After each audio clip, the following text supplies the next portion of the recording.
আসসালামু আলাইকুম। আজকে দেখাচ্ছি সবার প্রিয় এবং পছন্দের ফ্রাইড রাইস। আমরা এখানে 5.5 পট পোলাও চাল নিয়েছি, নিয়ে খুব ভালো করে ধুয়ে পানি ঝরিয়েছি। তারপরে একটা পাত্রের মধ্যে দিয়ে আমরা এটা সিদ্ধ করতে দিয়েছি। ওটাতে আমরা 80% এখানে চালটা ফুটিয়ে নিব। তারপরে আমরা এটি নামিয়ে একটা পাত্রে ছড়ায় এটা ঠান্ডা করে নিব, যেন এটা বেশি সিদ্ধ না হয়ে যায়।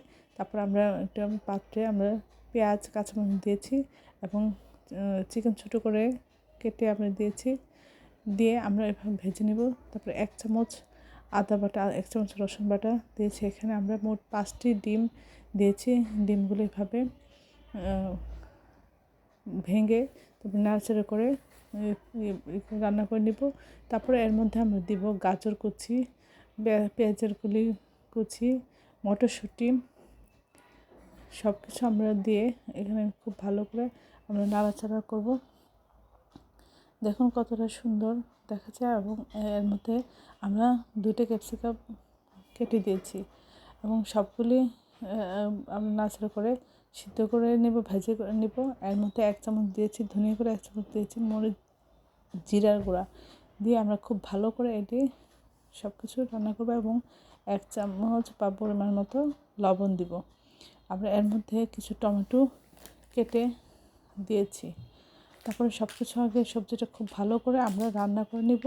রান্না করার পরে আমরা চালটা এর মধ্যে অ্যাড করব, তারপরে এইভাবে দিয়ে দেব। আপনারা চাইলে 1 চামচের মধ্যে চিনি দিতে পারেন।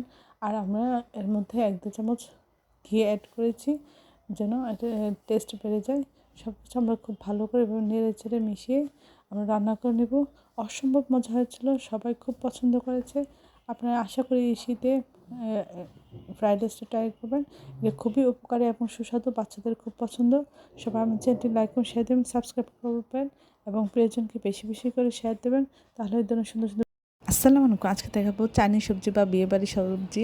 অসাধারণ লাগে এই সবজিটা। আমরা এখানে নিয়েছি গাজর, পেঁপে, পাতাকপি, পেঁয়াজকলি, সিম। আপনাদের পছন্দ মতো সবজি এখানে দিতে পারেন। দিয়ে আমরা হালকা 10 মিনিট সিদ্ধ করে নিয়েছি, অর্থাৎ বলক আসার পরে আমরা অল্প কিছুক্ষণ সিদ্ধ করে আমরা এটা চুলা বন্ধ করে দিয়েছি। তারপরে এই যে এখানে পানিটা আমরা ফেলে দিব না, আমরা রেখে দিব। তারপরে আমরা এর মধ্যে কড়াইয়ের মধ্যে পেঁয়াজ কাঁচামরিচ দিয়ে একটু ভেজে নিয়েছি। এর মধ্যে আদা বাটা, আদা চামচ রসুন বাটা দিয়ে কিছুক্ষণ ভেজে এর মধ্যে চিকেন ছোটো ছোটো করে কেটে দিয়েছি। চিকেনটা একটু ভেজে নিয়েছি। তারপরে এর মধ্যে আদা চামচ হলুদ গুঁড়ো, আদা চামচ ধনিয়া গুঁড়ো দিয়েছি। দিয়ে আমরা সবগুলো ভালো করে কষে নিব। নিয়ে তারপরে আমরা সবজিগুলো দিয়ে দিব। সবজিগুলো কিছুক্ষণ আমরা মাংসের সাথে কষিয়ে নিব।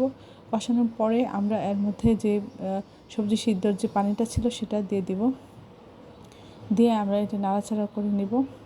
তারপরে আমরা এর মধ্যে এই যে সবজি সিদ্ধ পানিটা দিয়ে দেবো। দিয়ে একটু জাল করে আমরা এর মধ্যে 2 চামচ কর্নফ্লাওয়ার গুলিয়ে দিয়ে দিব। আর 5-6 চামচ গুঁড়া দুধ দিব। দিলে এই গুঁড়া দুধটা দিলে হচ্ছে এর মধ্যে সাঁই একটা ফ্লেভার আসে, অনেক টেস্টি হয়, খেতে অসাধারণ লাগে। তারপরে আমরা এর মধ্যে একটু ঝোল থাকা অবস্থায় নামিয়ে নেব। আর এর আগে আমরা 5 চামচ সয়া সস দিব। সয়া সস দিলে এর টেস্টটা বেড়ে যায়। আপনার চাইলে এর মধ্যে টেস্টিং সল্টও অল্প করে দিতে পারেন। আর এর মধ্যে আধা চামচ আপনার চিনি অ্যাড করতে পারেন। এভাবে আমরা একটু ঝোল থাকা অবস্থায় আমরা এটা নামিয়ে পরিবেশন করব। অসাধারণ লাগে। সবাই আমার চ্যানেলটি লাইক করুন, শেয়ার দেবেন, সাবস্ক্রাইব করবেন, প্রিয়জনকে বেশি বেশি করে শেয়ার দেবেন, চ্যানেলটি ফলো দিয়ে রাখবেন, তাহলে এর নোটিফিকেশন। আসসালামু আলাইকুম। আজকে দেখাচ্ছি অসাধারণ একটি রেসিপি, চিলি চিকেন। আমরা প্রথমে মাংস নিয়েছি। এর মধ্যে 1 চামচ লবণ, 1 চামচ মরিচের গুঁড়া, আধা চামচ হলুদ গুঁড়া, আধা চামচ ধনিয়া গুঁড়া, আধা চামচ জিরা গুঁড়া, আধা কাপ চালের গুঁড়া এবং 5-6টা টমেটো সস নিয়েছি। আধা চামচ আদা বাটা, আধা চামচ রসুন বাটা দিয়ে আমরা খুব ভালো করে ম্যারিনেট করে নেব। তারপর কিছুক্ষণ রেখে দিয়ে আমরা তেলটা গরম করে এর মধ্যে দিয়ে দিব। এক পাশ ভাজা হলে তারপরে উল্টে অপর পাশ ভেজে নেব। এটা অসাধারণ হয়েছিল।